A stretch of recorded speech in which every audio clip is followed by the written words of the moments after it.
For nearly half a century, one aircraft alone has dominated the skies.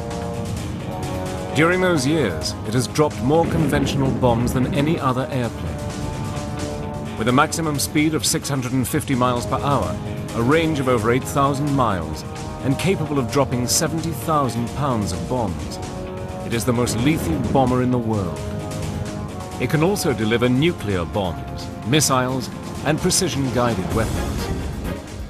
When a United States president wants to wield his big stick, he sends in the B-52s. When the United States wants to punish an enemy, we send the heavy bombers, and one of those is the B-52. The B-52 has now become a symbol of more than a bomber. It's a symbol of America's resolve. Using extraordinary archive film and color reenactments, Battle Stations enters the world of the B-52 Stratofortress.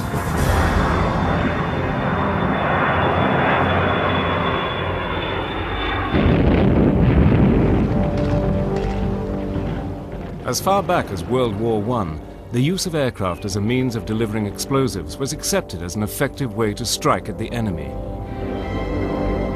As aircraft became bigger, so too did the amount of bombs they could drop. With the outbreak of World War II, Adolf Hitler unleashed his bombers, smashing enemy territory in advance of his armies. But as the tide of war changed, it was the Allies who used the bomber to its full destructive potential. With raids of 1,000 bomber aircraft at a time, Allied heavy bombers such as the British Lancaster and the American B-17 proved their superiority by pounding Nazi Germany into submission. Japan, too, was systematically destroyed by vast armadas of American B-29s. In early August 1945, 2 bombs were dropped that changed the face of war forever. And with it, the birth of one of the most terrifying instruments of war, the nuclear weapon. For the first time in over 6 years, the world was at peace. But signs of another conflict were already on the horizon, the growing threat of war with the Soviet Union. The USA began to prepare for hostilities with the Eastern Bloc. On March the 21st, 1946, an organization known as SAC, Strategic Air Command, was established. There was no office building, so we used offices in the old Martin bomber plant on this airfield. And we start seeing people that we had fought the war with coming from all over the place, mostly all B-29 types. SAC wanted air combat units capable of flying huge distances and employing the latest and most advanced weapons. But what America did not have was an aircraft powerful enough to meet these intense requirements. With this in mind, the Boeing company began working on various designs for a long-range bomber. These included radical swept-back wings and jet and conventional propeller-powered aircraft. But it wasn't until October the 21st, 1948, that Colonel Henry Pete Worden of the Wright Air Development Center met with Boeing engineers. They arrived with a wealth of documents and designs, but Worden paid little attention to the paperwork and requested a prototype using turbojet engines. He wanted the plans for this new prototype, and he wanted them fast. Pete Worden gave them just 2 days. It was a daunting request, but the team were not going to let Worden down. We were the ones that had to do it, and we knew what we had to do. And you see, I had all my aeronautical data on the B-55 because I just made a report on the airplane to Pete Worden earlier that week. So we had all the data, but we had to move it into the size of the B-52. The genesis of the mighty B-52 came about in humble surroundings, in a room of the Van Cleve Hotel in downtown Dayton, Ohio. It's a classic small-town hotel. I think the Boeing company had a suite on the 7th floor. It consisted of a kind of a sitting room. It had a big round table and a couch. So that was a suite. It was pretty good for the Van Cleve. The first thing we did on Saturday morning is we kind of figured out what we needed to do. We needed some drawings. We needed a performance document. So Vaughn and I, we were the airplane technical people. So we started in on the performance, taking my B-55 data and transferring it into the bigger airplane. And Ed Wells and George Shire disappeared.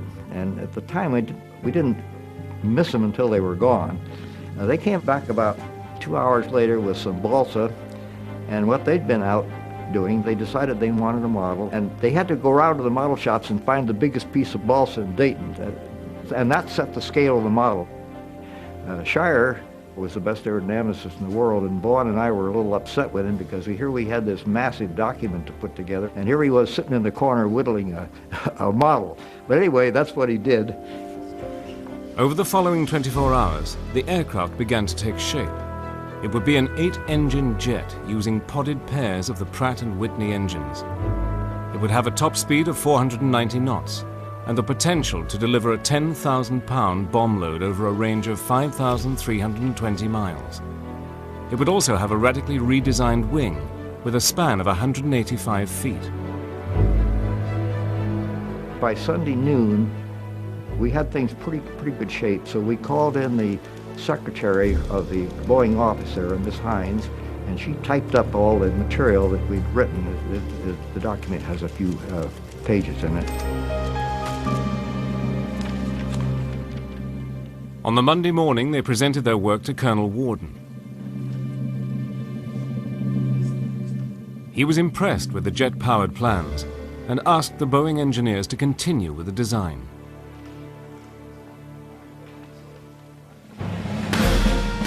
Endorsement of the aircraft didn't happen for another 3 months, but in January 1949, production started in Seattle. Over the following 2 years, Boeing worked and tested their new plane at a feverish pitch.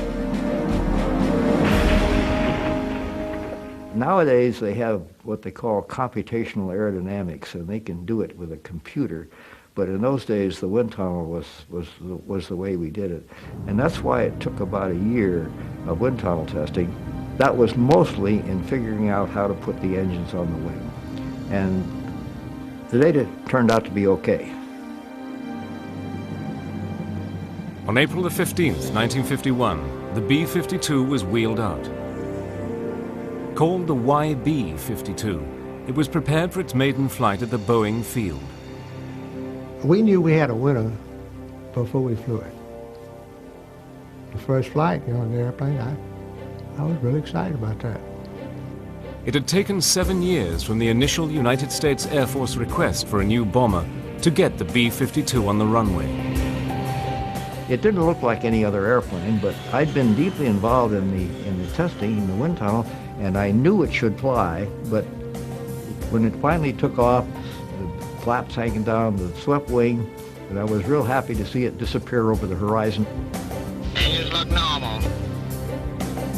The test flight entailed checking out the airplane and checking out the systems. Now, like for instance, the control forces turned out to be many times greater than what they should have been. And so it took both of us to turn the airplane under certain conditions. All you have to do is fly upside down. Now we'll try it. The flight lasted 2 hours, 51 minutes and ended with a perfect landing at Moses Lake. Feels like an airplane now. It was universally agreed that Boeing was onto a winner. Over the next 3 years, Boeing and the United States Air Force tested, developed, and refined the aircraft. Many improvements were made. One of the most noticeable was by the head of Strategic Air Command, General Curtis E. LeMay, that they changed the crew seating configuration. Now, the first airplane did not have the right cockpit on it. General LeMay decided he wanted a side-by-side cockpit. And we didn't have the time to hit the first airplane. So the first 3 or 4 airplanes that came off the line were B-52Ys, I think, and they had the tandem cockpit. Finally, in 1955, the new B-52 was revealed to the public and ready for active service. But the Soviet Union had by now developed its own atomic and hydrogen bombs, and America desperately needed a heavy bomber to strike back if necessary. Would the B-52 fit the role so urgently needed by Strategic Air Command?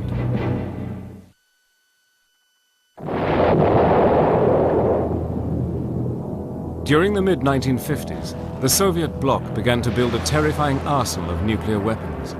America was determined to provide a deterrent, to prevent the Soviet Union from ever using their bombs. This era of the Cold War now needed a strategy. We initiated and developed and planned and wrote the first nuclear war plan. It was a SAC war plan, but it became a national war plan. It was into this uncertain and highly charged environment that the B-52 came into service with the Strategic Air Command. Early B-52s had a 6-man crew, on the upper flight deck with a pilot, co-pilot, and electronic warfare officer. On the lower deck were the radar navigator bombardier and navigator. In the rear of the aircraft was the tail gunner. Crammed throughout the wings and fuselage were the fuel tanks.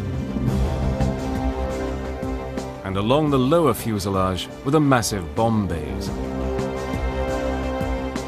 For some of these elite crews that SAC had selected, it was the first time they'd ever seen a B-52.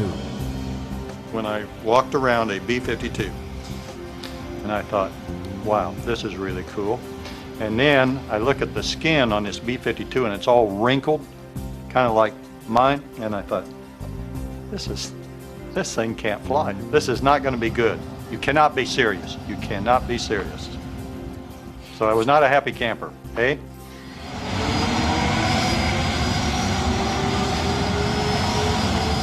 I was just absolutely awestruck by the sound, the noise, the motion of the airplane, but it did fly and it flew very well.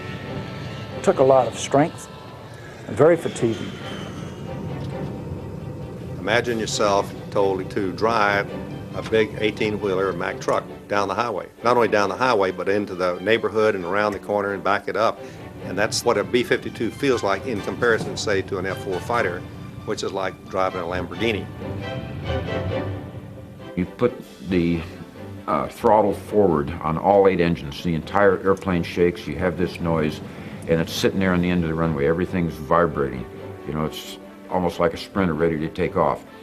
And then you get moving, and it slowly starts accelerating, and then gets a little faster, and a little faster, and a little faster, and then you have about a 12,000-foot runway, and you finally take off, and you lumber up, nose down, you climb until you reach your altitude and go on. But the first time, it's really an exhilarating experience.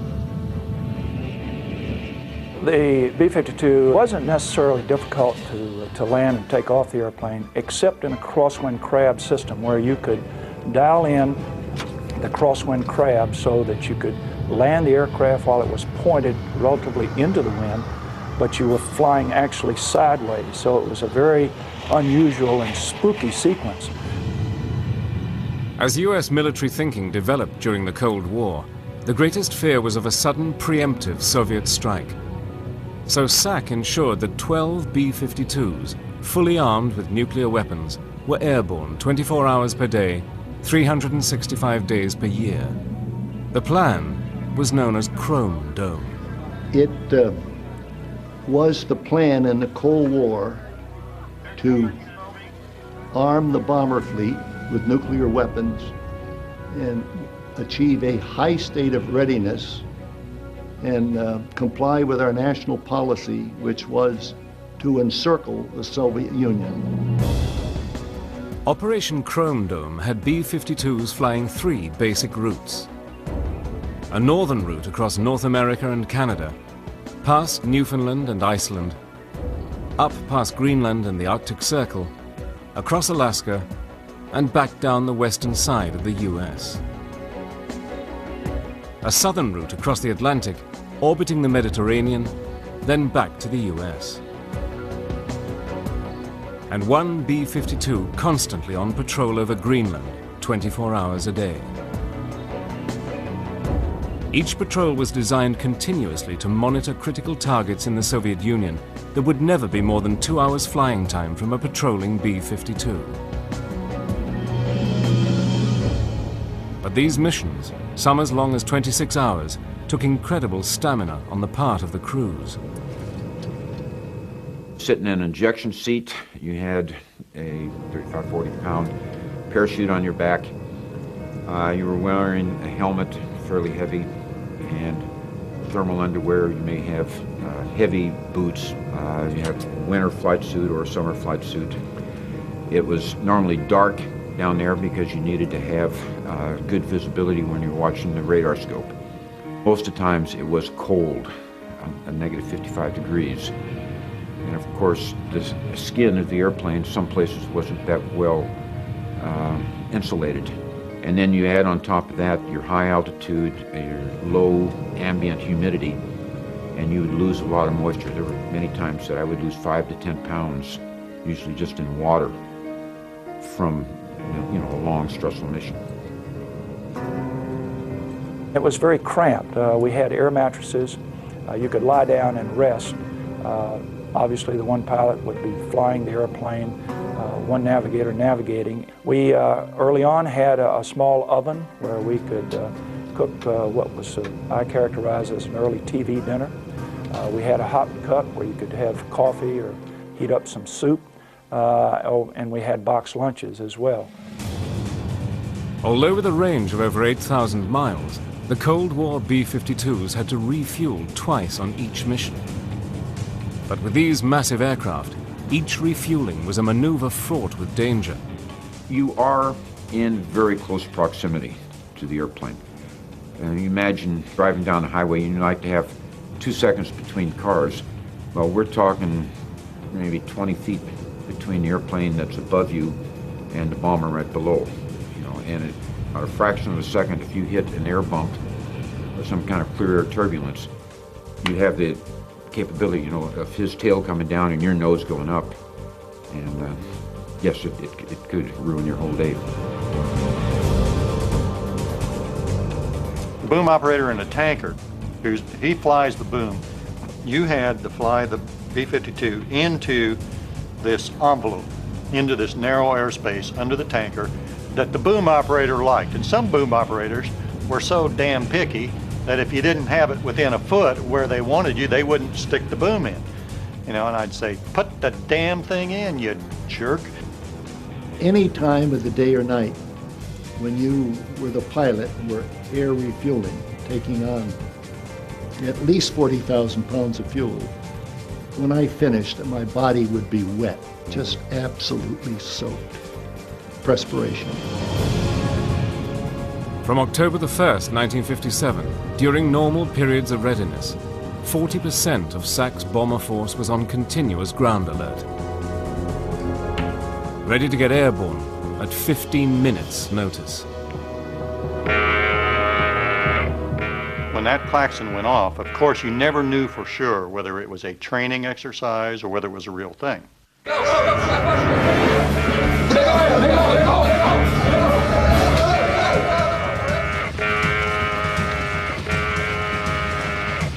Somebody fumbles over to the wall, finds the light switch, turns it on, jump into your flight suit, get that on, get your boot on, grab your parka or whatever else you need, depending on where in the world you are, and then you run like mad out to the airplane.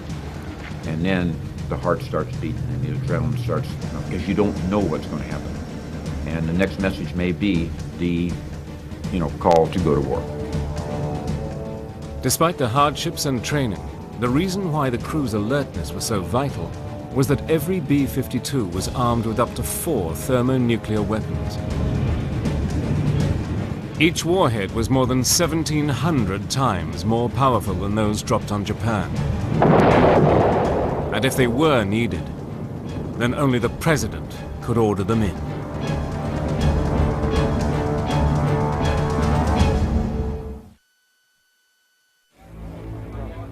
In the early 1960s, Strategic Air Command was the key deterrent against any attack by Russia. The spearhead of this force were the mighty B-52s.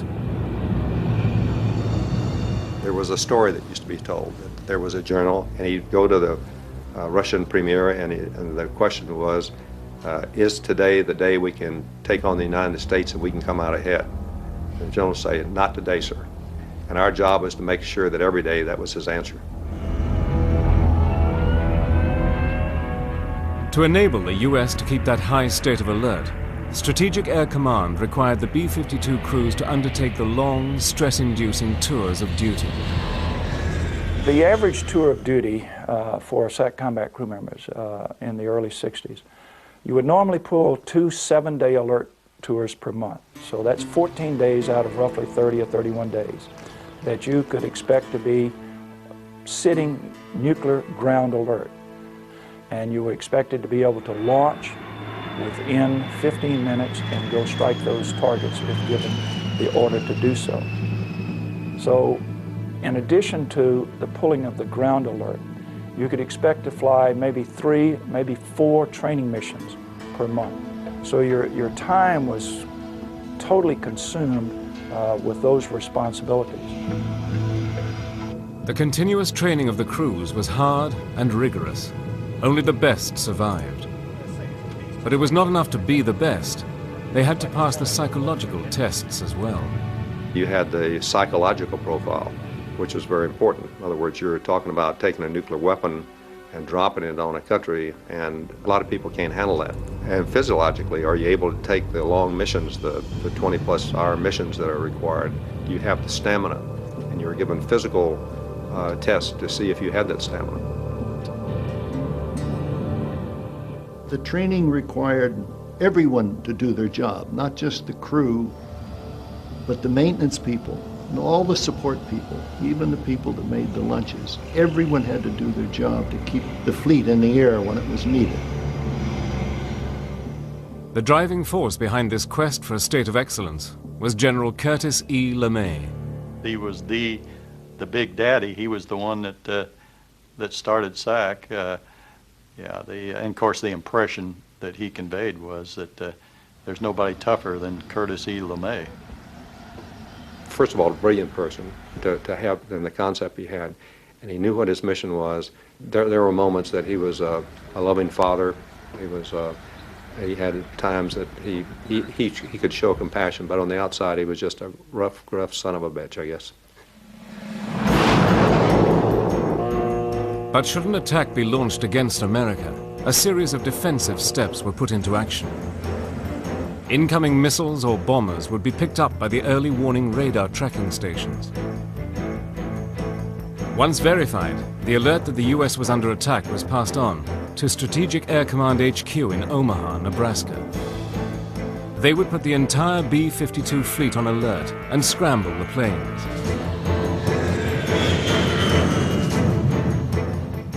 SAC would then consult with the White House. The president was never more than a few feet from the war plan. If, and only if it was necessary, the president would give the final order to go. Then the B-52s that were already airborne would receive their coded instructions, known as the go codes, to fly to their targets. There was a coded message that you would receive, and it required you and another what they called positive control crew member to authenticate this message. And it was there was a code. The code was a letter code.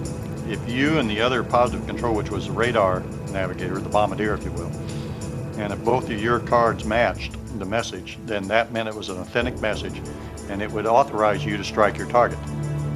Most B-52 crews had already made arrangements with their families for when and if they were ordered to bomb their targets. I had taken the opportunity, as had many other SAC combat crew members, to instruct my wife as to what she needed to do given a nuclear attack on the United States. And that included putting together the items and materials that she would need to take care of the children, packing the automobile, and have it ready to go to leave the immediate target our SAC bases were all targeted, and get away from it. Every mission carried with it an awesome responsibility. It's a kind of a terrifying thought. You see, I had seen an A-bomb go off in Bikini. Not many had seen one. And I knew how horrifying it was. And we were carrying things much, much more powerful. And of course, all of us were keenly aware of the significance of the Cold War and the threat that was posed by the Soviet Union and the Warsaw Pact nations. And we were committed, if need be, to take them out. We also knew that we were never committed to a first strike or a preemptive strike. I felt confident that every crew that I was on would fly the assigned mission. We'd go there, do the best we could. If we were able to strike our targets, if not, if we were blown out of the sky, we were blown out of the sky. Because, if that happened, it meant that our country had already been struck. Each B-52 bomber was then on its own, heading towards its target. They can't pull you back. Once you have that, you're committed to the target. You just orbit there, waiting until one of two things happens. Either you get that message that tells you to proceed on to your target, or if you don't get it, you have to determine how long you can stay there in orbit at that point before you have to head back so you can make it back to a base and land without running out of fuel. Should the enemy bombers or missiles get through and destroy SAC headquarters, there was an alternative plan to guide the mid-air B-52s to their targets. It was called Looking Glass. We also had the Looking Glass, the SAC Airborne Command Post, which flew continuously from February 1961 until 1991 with a SAC general officer on board with a full battle staff. Those were 8.5-hour missions. They flew 3 missions a day.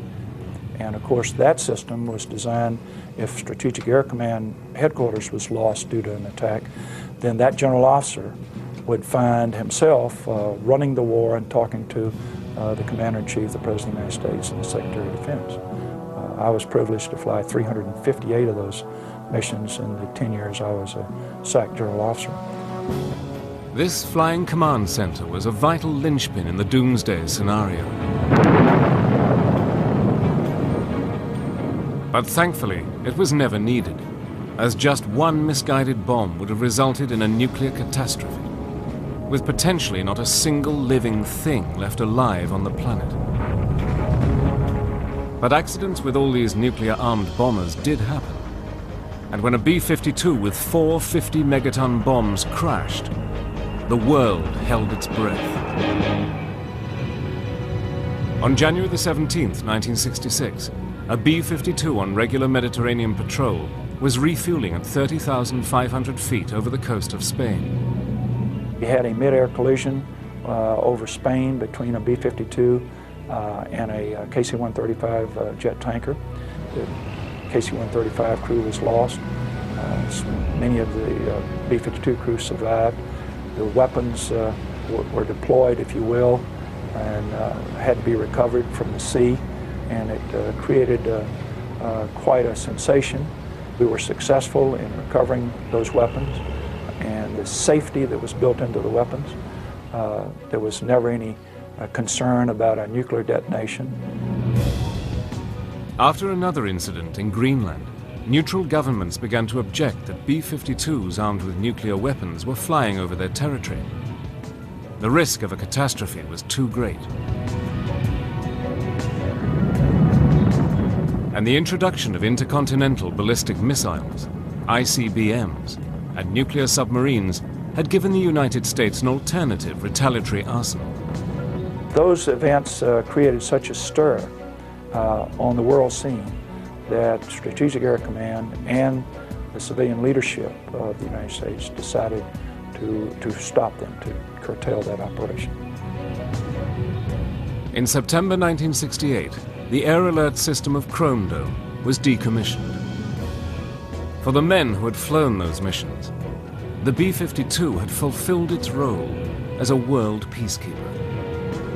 Looking back on it, I don't regret the 17 years I spent in SAC. I think we did a lot for our country. I think one of the things we're talking about is that most people think the Cold War just ended. It doesn't. We say that SAC won the Cold War.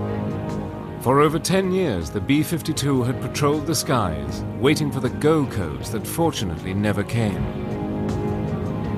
But its days as a bomber were not over. It was about to take on a new mission over Southeast Asia.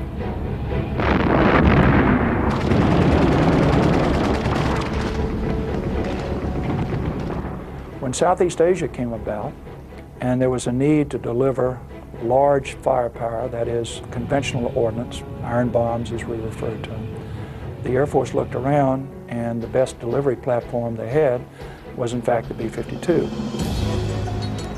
In March 1965, in the escalating conflict in Vietnam, President Johnson gives the go-ahead for Operation Rolling Thunder, the bombing of North Vietnam.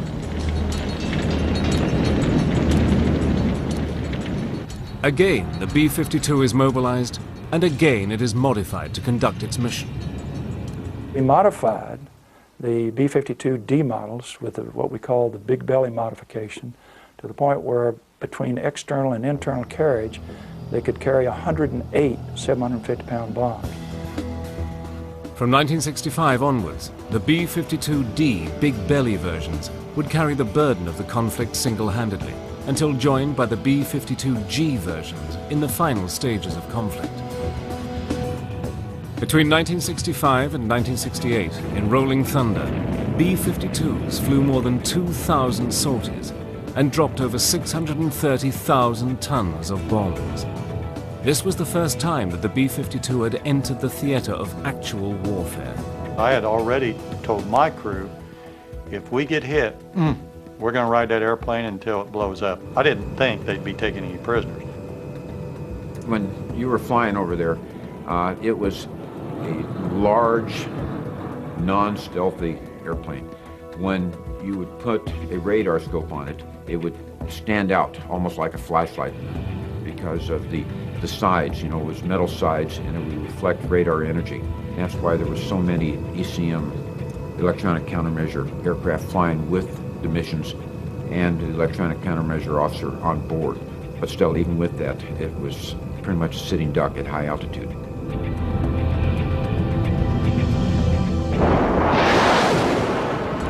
Apart from SAMs, surface-to-air missiles, the B-52s had to face the Russian-built MiG-21 fighters. We didn't really have a problem with MiGs trying to attack the B-52s. We found the MiGs flying in formation with us. And they were flying at our altitude, at our airspeed, at our heading, and they were transmitting this information down to the gunnery, to the SAM sites.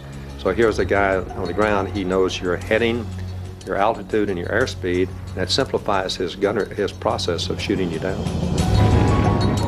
By 1970, the heavy bombing also extended outside Vietnam to Cambodia and Laos.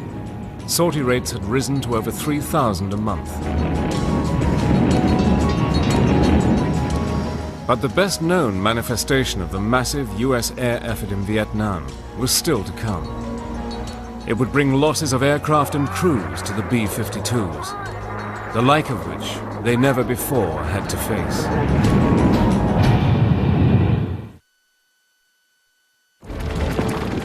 By 1972, the conflict in Vietnam was raging, and peace negotiations had reached a stalemate. So a major escalation of the B-52 bombing was ordered, Operation Linebacker 2. This was to be the systematic bombing of key objectives in North Vietnam.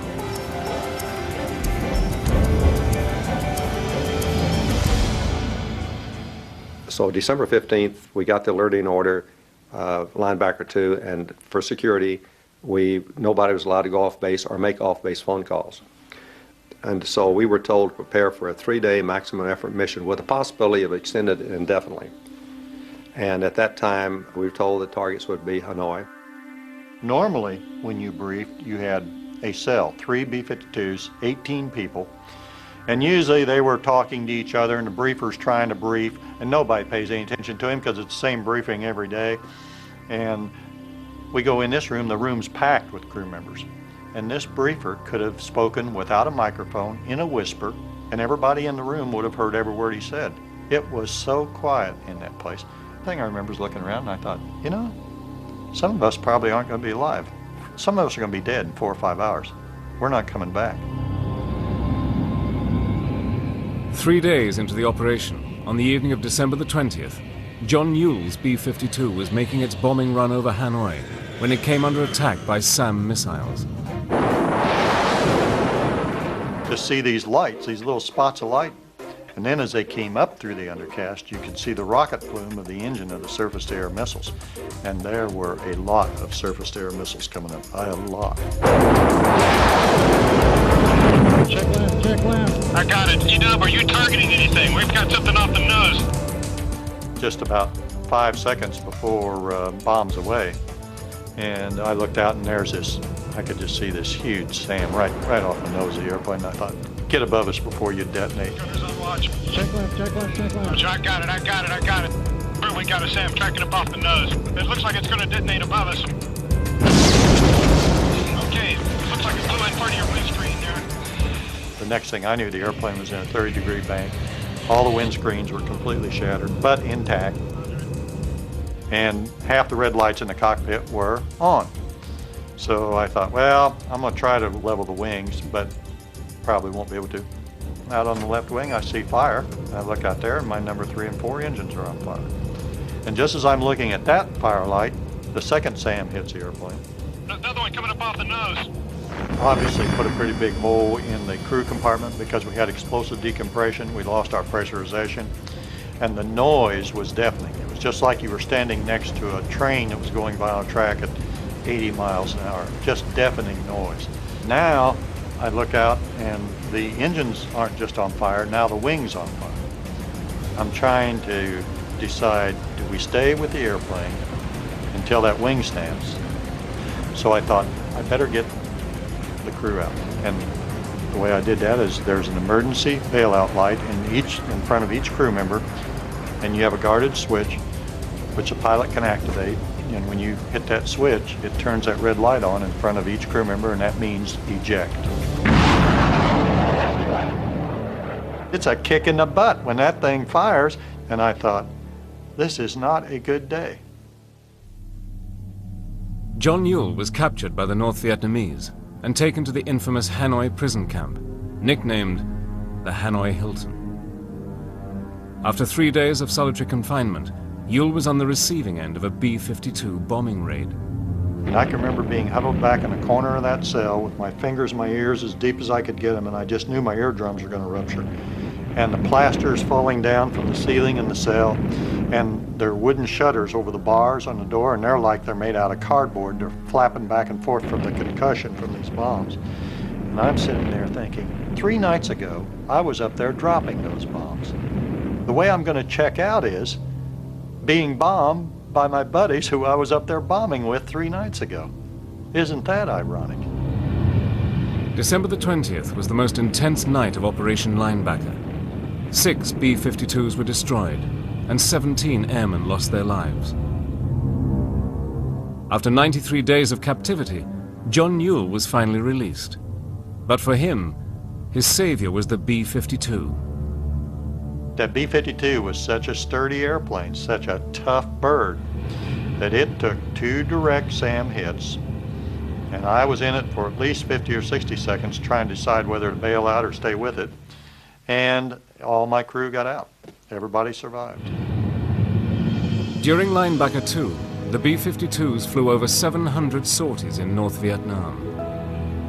They kept up the most sustained heavy bombing of the war, dropping over 15,000 tons of ordnance.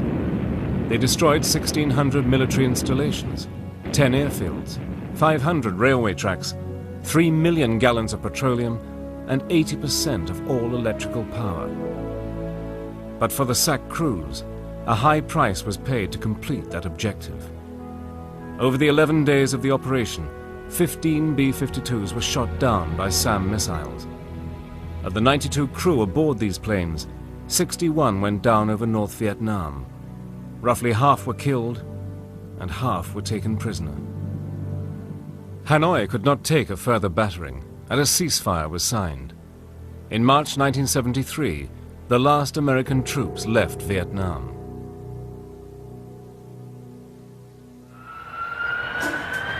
Throughout the 1980s and 90s, the B-52 remained the principal strategic heavy bomber in the US air fleet. Constantly updated to incorporate the latest airborne technology, the B-52 was always ready to go into action. On September the 11th, 2001, as it neared its 50th birthday, the B-52 was called on again. On the 11th of September, we were in the middle of an exercise, and we watched the airplane hit the second tower, at which point we knew then that this was not just an accident, that it was an attack on the United States. So it really hit home at that point that we needed to take the attack back to the enemy. Their targets were the Taliban extremists, who for 5 years had held the Afghanistan people in an Islamic reign of terror. Home to the Al-Qaeda terrorists, this organization was held responsible for the September 11th atrocities. So began the war on international terrorism. The B-52 has at least 3 different precision weapons. Those bombs can drop within 40 feet or 13 meters, but we have seen in actual combat that we're actually beating that by a long margin. On the 10th of November this past year, we had an Air Force staff sergeant on horseback in Afghanistan who was under attack. He made a Mayday call. Much to his luck that day, a B-52 orbiting close by was able to direct himself in that direction, and within 8 minutes of being contacted, we laid down 16 of these wind-corrected munitions dispensers, killing about 250 to 300 of the advancing troops, allowing him and his Northern Alliance teammates to escape to fight another day. The mere sight of a B-52 overhead sending a signal to those on the ground that we're here to stay, we're watching, and we're not going to abandon you. For nearly half a century, the extraordinary B-52 has been at the forefront of US policy in the air. The remarkable range of the aircraft means that from bases in the US, it can strike at targets anywhere in the world. What a bargain we got as taxpayers. And I don't know of very many airplanes that have been around still flying since 1952. Current projections are that the B-52 has a combat life until 2045. Almost 100 years of active service. No other bomber in history comes close to this record. I believe it will probably be the most famous airplane ever, and certainly one with perhaps the longest longevity of any combat airplane that we've ever had in the inventory. Started in the 40s, 50s, 60s, 70s, 80s, 90s, you know, and now the 2000s. So the original designers, give them an attaboy for me because they did a very good job.